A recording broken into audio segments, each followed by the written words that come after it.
Hello and welcome to part 1 of the Keepsake box series, which has been kindly sponsored by Axminster Tools. In this particular video, we are going to be primarily focusing on sizing the material and laying out the mitered dovetails that's going to hold this box together.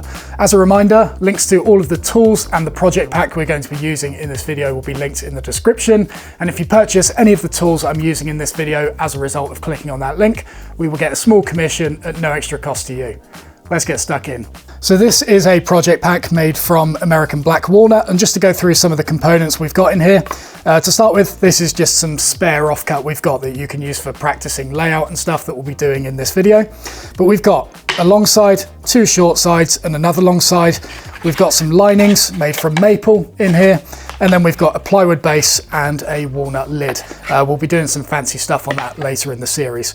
But we can discard most of these and just focus on the sides for now. Now, if you buy these direct from us, we actually machine these in one solid length. So when you get them, just put them together and figure out, if you want to, how they were all together before we slice them up, which is like this. So this will ensure we get a nice grain flow around all the sides of the box with only one join happening at the back corner. However, because we're going to be cutting dovetails into these corners, that grain flow isn't going to be perfect, but it's going to be close enough. In addition to that, these components are ever so slightly oversized just to give a bit of extra protection during transit and storage. And so we're going to need to shoot them down in length ever so slightly to get the size we require. You'll also notice we have pre-grooved them top and bottom, which is the perfect thickness for the plywood base. That'll just slot straight into there like that. We've got a nice fit on that. And we'll also be cutting tongues onto the solid walnut top to slot into this top groove as well. But that's going to be much later in the series. So to start with, I'm just going to flip all of these over because we're going to need to number each of these corners as well as mark our face sides and face edges. So I'm going to do this in a white pencil because it's nice and visible on American black walnut. And when you're marking these corners, make sure to make it nice and prominent and draw these lines, around about 2 inches back from the edge, because we're going to be cutting these to size and cutting joints in them, so we don't want to accidentally be removing these numbers. So we'll just mark 1, 1, 2, 2, 3, 3, 4, and then 4 back here. So obviously this is going to be the join that doesn't quite match up, but as you can see, because we've cut this all from one length, it's still a nice color match, and by the time there's joints and stuff cut into it, you'll rarely even notice it, let alone with these ones where there's a perfect flow across them. But this does also mean that this is going to be the front of the box, providing we go ahead with this grain flow, which is kind of cool because we've got some cool flows and stuff on here. We've got a few knots that might add some nice details, but again, it is completely up to you. You don't need to have this perfect flow in this particular case, or any case for that matter. There's no rules in woodworking. My teaching style is fairly loose with them. However, what I do like to teach is best practices, and so I will advise that you follow the best practices at least while you learn, and then you can start figuring out your own style as you go along. And the other thing we're going to be doing here is what's called a face side and a face edge. So for this, it's usually indicated by this sort of squiggly mark thing, and then on the bottom you've got these two it's like this V-shaped thing. Basically it just looks like a really fish. And the purpose of these is to further mitigate any risk of getting these sides mixed up. For example, this is how they should go together. We've got 4, 3, 2, and 1, and all of the face sides are on the outside.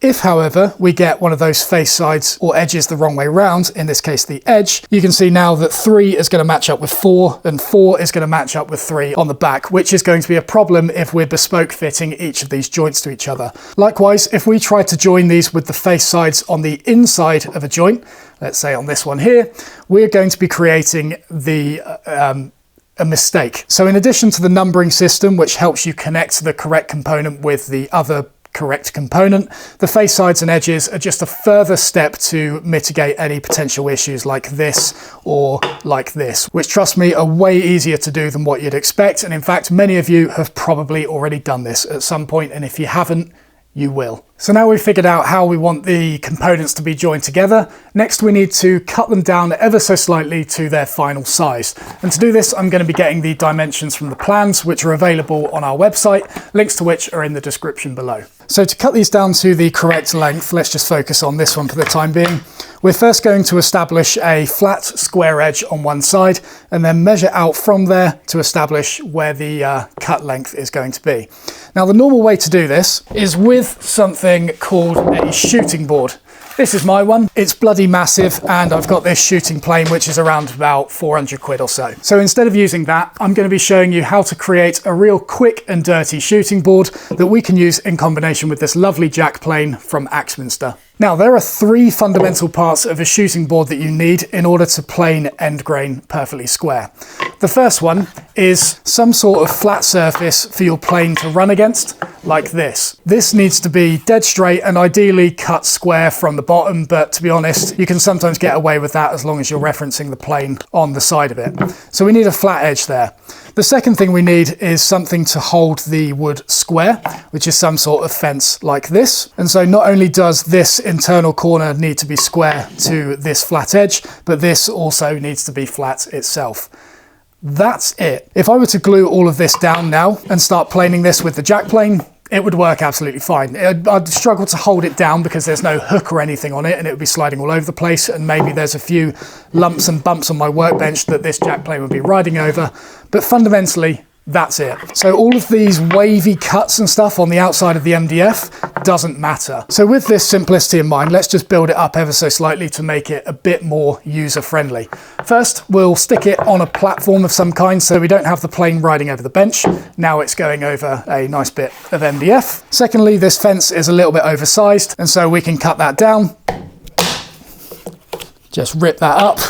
It just shows how little you need to care about things like this. We'll use that bit as the fence, and we'll glue and screw that in a little bit, and then we'll just use this offcut to stick on the bottom here so that we can hook it over the edge of the bench, and then we've got a stop that prevents this board from sliding all over the place. So we've built that up fairly quickly, but remember, the only bits that matter on this are this straight edge, this straight edge, and whether those 2 straight edges are square to one another. Oh, and it also helps if you get this back fence flush with this straight edge here, but even that you can sort of plane down when you're breaking in the shooting board. So let's start by sticking this back fence to this top platform.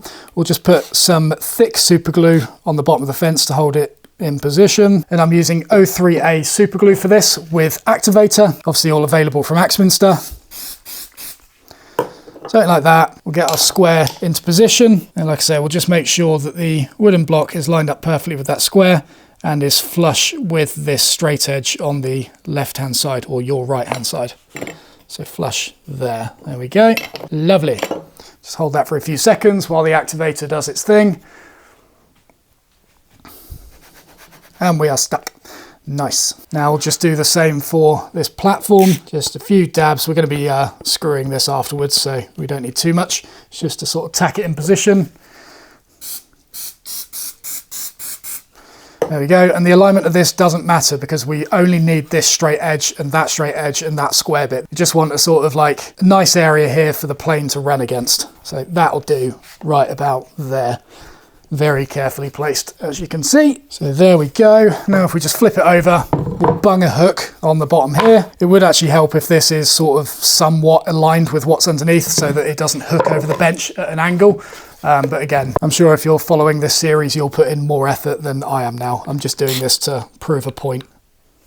Okay, there we go. So if we just flip this over, we have now got a quick and dirty shooting board that we'll reinforce with screws shortly, but we can put something up against the fence there, the plane on the edge here, and plane through. That's going to give us a perfectly square edge, and this fence on the back is also going to prevent excessive breakout from happening on the top here. Couple of things to note here. Make sure your back fence is always taller than the component that you're going to be planing, otherwise whatever is overhanging over the top of the fence will not be supported and might be susceptible to breaking out. And secondly, make sure the side of the plane is square to the sole, and you can just check this with an engineer's square like that. If it's not, if it's off at a tilt either way, when you put the shooting board down, it's going to be tilted in that direction and you're going to be planing a small angle onto the edge of your boards. This is one of those problems that is very, very common with your low-end budget planes, and is why at a minimum I recommend going for a mid-tier plane when investing in woodworking tools. So we'll just bung a few screws into it. Lovely. Look at that, premium quality. And just to take it for a little spin, we'll get this on here, get this plane all set up, and we'll see if we can get a nice shaving from it.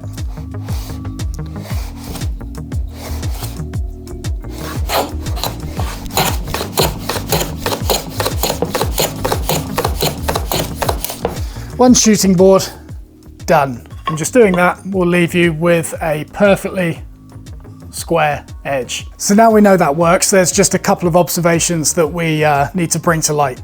Eagle-eyed viewers of you might have noticed that when I was doing that demo, I wasn't referencing the face edge against the fence of the shooting board. Instead, I was referencing this top one. In this case, this is a very minor problem. It could have sort of bigger knock-on effects later on that are very hard to explain without me doing a full-blown demo of it. But again, it's one of those things that's good practice. Whenever you're referencing something against a fence, always make sure you've got the face edge, the tail of the really bad fish, referenced against that and not the other side. It will make a bit more sense later on. The other thing you might have noticed is within the grooves of these components, we have got a very small amount of breakout because the end grain surrounding that grooves are not supported by a fence like this. Now in this particular design, it doesn't really matter if we get small amounts of breakout because these grooves are going to be mitered once the joints are sort of ready to assemble, and much of that breakout is going to be removed. However, if you are experiencing excessive breakout, maybe because the timber you're using isn't as friendly as this American black walnut, or if you're just pedantic about that kind of thing, you can always slot a scrap piece of material such as plywood or just wood in that groove to support it while the end grain is being planed. I might end up doing it later on depending on how we get on, but it doesn't matter too much if we get it. It's most likely going to be removed later on. So let's start planing the edges of these square, and then we can use that as the reference face to cut them to their final length. So we'll go through these components one by one, making sure to always reference the face edge against the fence. Later on, in order to hit this other edge, we're going to be flipping the board end to end to ensure the same edge is referenced against the fence, but obviously we're able to plane the other side. The last thing we want to do is flip it round like this and plane the opposite side without having the face edge referenced against the fence, but we'll come to that later and I'll remind you then. For now, face edge against the fence, and we're going to be hitting number 2 in this case. So it's just enough shavings to get a full length across the end of the board. Double check it that it's nice and square, bang on, and we'll put that aside. Same for the next one, face edge against the fence. There you go, that was a full length shaving, and continue like so.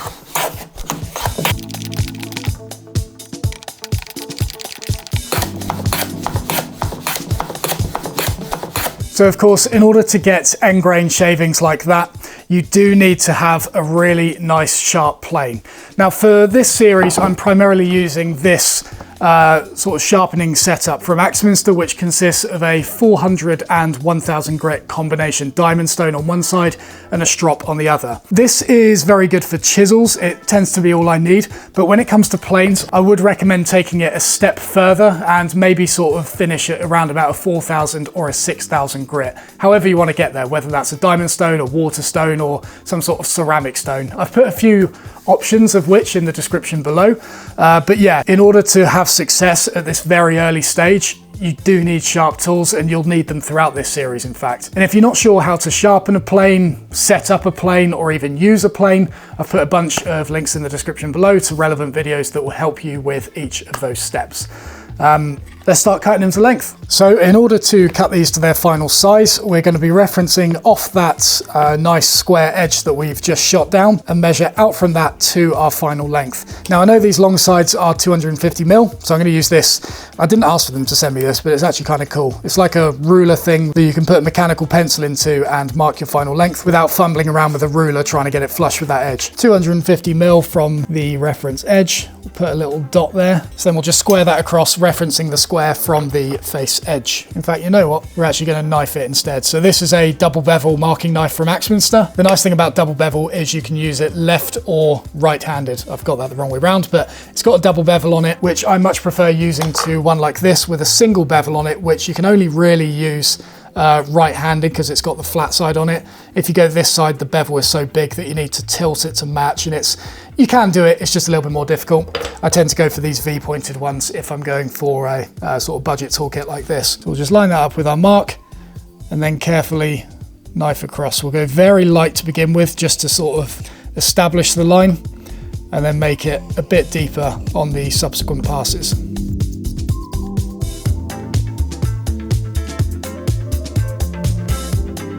So now with all of those lengths marked, next we're going to cut them down with a saw and then plane them back to that line using the shooting board with that same method. So to cut these to size, we are going to be using this, which is called a bench hook.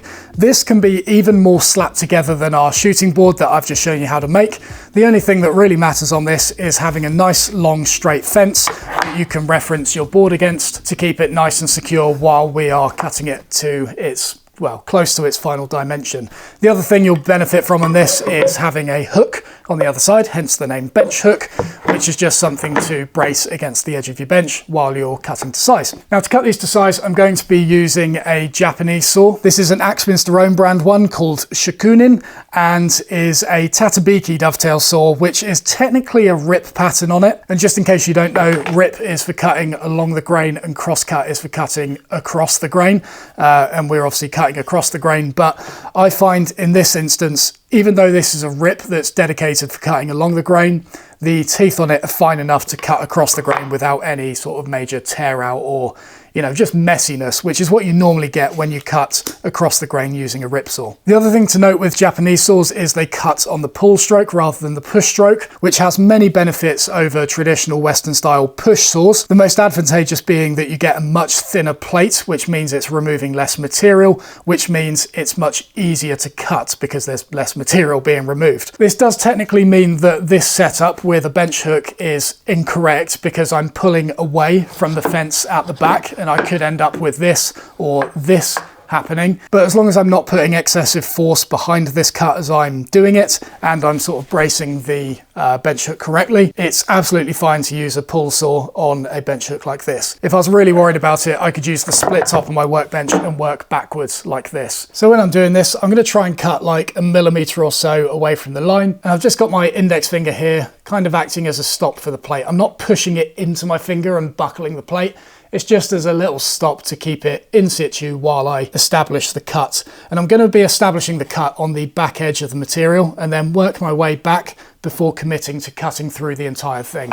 This means that I can focus on one part of the cut at a time and track that line from back to front instead of just trying to commit to the whole thing all at once with all the teeth on the saw. So I'll just start at the back here, nibble away at it until we get the saw locked in. Now I can remove my hand. And as I'm cutting now, I'm just going to lower the saw and track that line from back to front. And just blow away the dust as it's created, which will allow you to track the line much easier.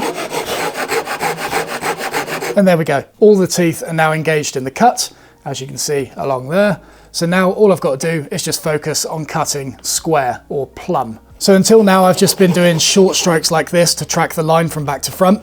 But now we're going to focus on using all of the teeth of this saw and having very light pressure while doing so. Because again, if you push down too hard with this plate, it will buckle and you're more likely to accidentally catch, jump out of the cut and, God forbid, hit a finger or something. And you don't get much leeway with these saws because they are proper sharp. So just get it in the cut, light pressure, and just do long strokes and let the teeth do the work.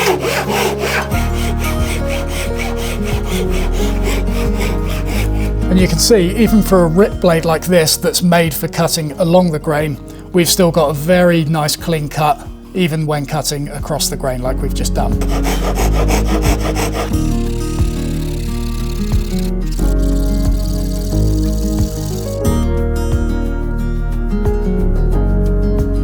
Okay, so those have all been cut about 1 millimeter or so away from the line.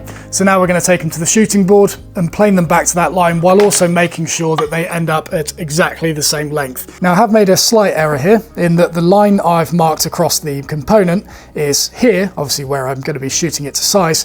However, if I want it there, it also means the face edge is not referencing against the fence. So if I flip it over, the line's now on the bottom, I can't see it. Of course, I could mark it out on here again, but I don't think there's any need. I'll just flip it over every now and then and check that I've hit it. Realistically, it actually doesn't matter if we go slightly below the line, as long as the other component ends up at exactly the same length as this one. Same goes for the sides as well. If the box ends up like 1 or 2 millimeters too short, we'll make it work later on. Okay, so that's the line planed back to on both of them. we'll just check the sizes of them. So we place them on top. We want to basically feel no step there whatsoever. And that is actually, that's bang on. Yeah, no complaints there. So that's the long sides done. Let's just focus on the shorter ones now. So just ending up with one that's ever so slightly longer than the other. So just taking a few skims off it to get them bang on.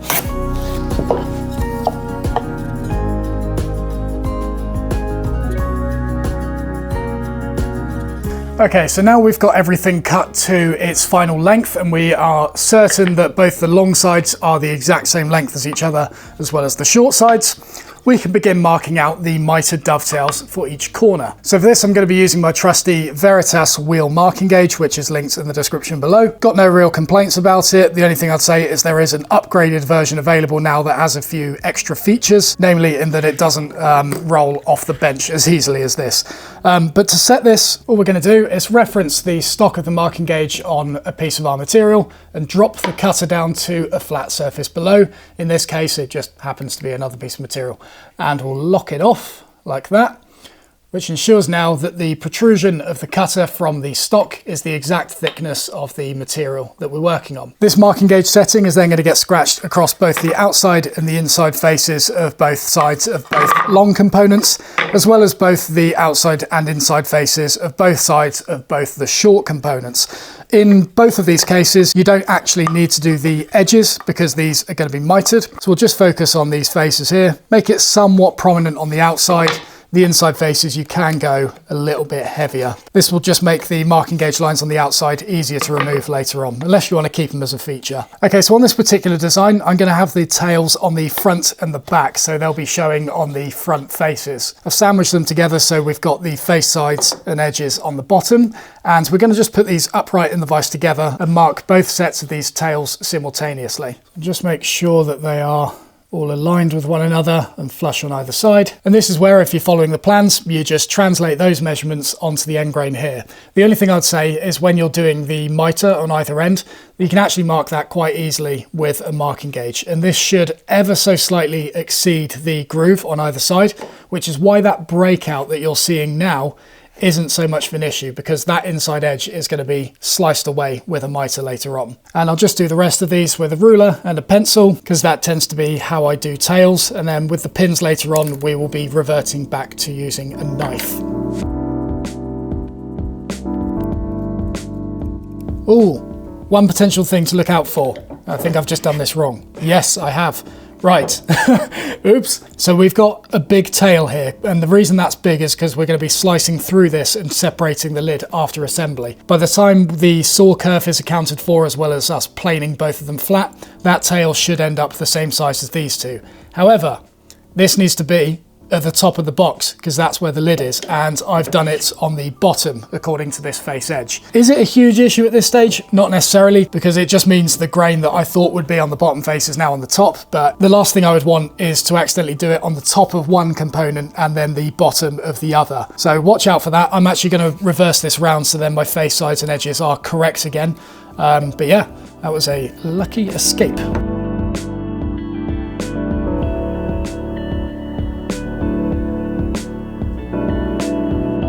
Right, so now we'll draw the tails on the outside faces.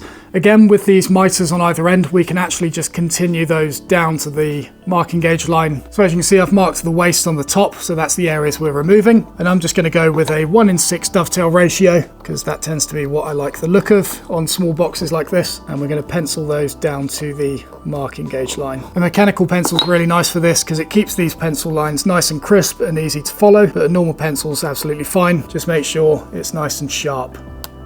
Ow.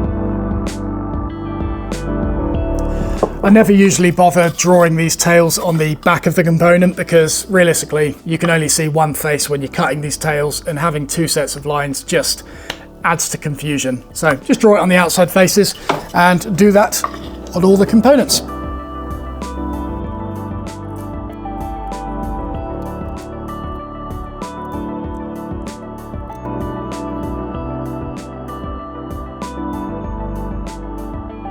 Okay, so that's the tails marked out on the front and the back components. Nothing needed on these side ones yet, because once we cut these out, we'll trace around these and transfer those tails onto these to create the pins and cut those out at a later stage. And so the only thing left remaining to mark out on these is the miters. So again, this is well worth drafting out on your bench to make sure you mark the miters the correct way. So if we just lay these tails and pins out according to our numbering system, okay, and just double check everything. So 4, 4, 1, 1, 2, 2, 3, and 3. Face edges all on the bottom. We'll now just go ahead and roughly mark the direction of these miters on all of the corners. And we can do that just by scribbling on with a pencil like this, and then we'll refine that line shortly. The reason we do this is because it's very easy to accidentally mark the miter in this direction and cut it so yeah, they don't join. And this box is going to be mitered on the top and the bottom as well. So we'll just flip these all around and make sure that we do the same underneath. Just check our numbers again. I think that was right. Okay, and then with these back in the vise, I'm going to use this 45-degree marker I've got to knife that miter into the edge. When you do this, it can be tempting to line the whatever you're using to mark out this miter up with the outside corner of the miter, but I'd advise you don't do that. Instead, line it up with the shoulder line on the inside of the joint here. If you start it on the corner here, then your miters won't line up with that baseline and the joint won't close properly. Because we set the marking gauge to the exact thickness of the material, realistically it should hit both of them, but just again, in principle, always line it up with that marking gauge line.